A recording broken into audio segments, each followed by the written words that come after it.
Antony Villa by Henry Lawson. Over there, above the jetty, stands the mansion of the Vardens, with a tennis ground and terrace, and a flagstaff in the gardens. They are gentlemen and ladies, they've been toffs for generations, but old Varden's been unlucky, lost a lot in speculations. Troubles gathered fast upon him when the mining bubble busted, then the bank suspended payment, where his little all he trusted, and the butcher and the baker sent their bills in when they read it. Even John, the Chow that served him, has refused to give him cledit. And the daughters of the Vardens, they are beautiful as graces, but the balconies deserted, and they rarely show their faces, and the swells of their acquaintance never seem to venture near them, and the bailiff says they seldom have a cup of tea to cheer them.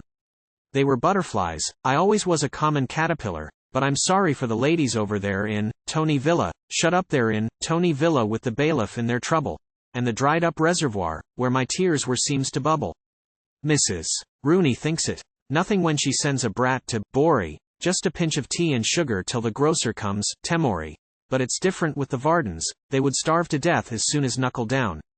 You know, they weren't raised exactly like the Rooneys. There is gossip in the boxes, and the drawing rooms and gardens. Have you heard of Varden's failure? Have you heard about the Vardens? And no doubt each Tony mother on the point across the water's mighty glad about the downfall of the rivals of her daughters. Though, the poets and the writers say that man to man's inhuman, I'm inclined to think it's nothing to what woman is to woman, more especially, the ladies, save perhaps a fellow's mother, and I think that men are better, they are kinder to each other. There's a youngster by the jetty gathering cinders from the ashes, he was known as Master Varden, ere the great financial crashes. And his manner shows the difference twixt the nursery and gutter, but I've seen him at the grocer's buying half a pound of butter.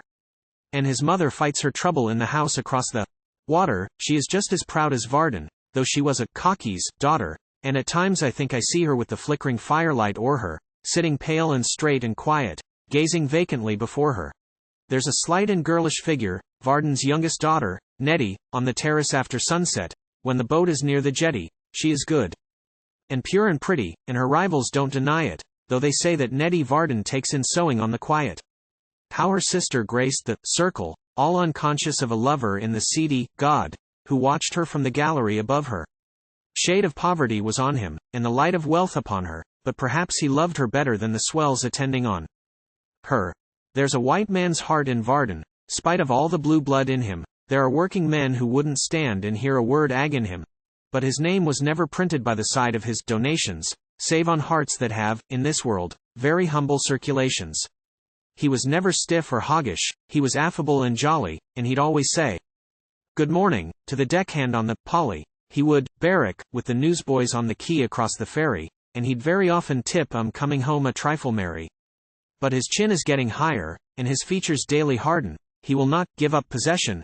There's a lot of fight in Varden. And the way he steps the gangway, oh, you couldn't but admire it. Just as proud as ever hero walked the plank aboard a pirate.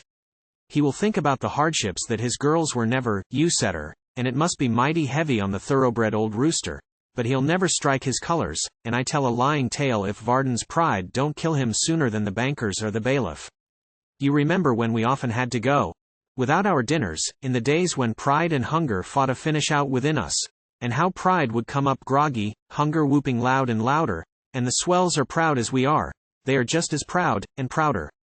Yes, the toffs have grit, in spite of all our sneering and our scorning. What's the crowd? What's that? God help us. Varden shot himself this morning. There'll be gossip in the circle, in the drawing rooms and gardens, but I'm sorry for the family. Yes, I'm sorry for the Vardens.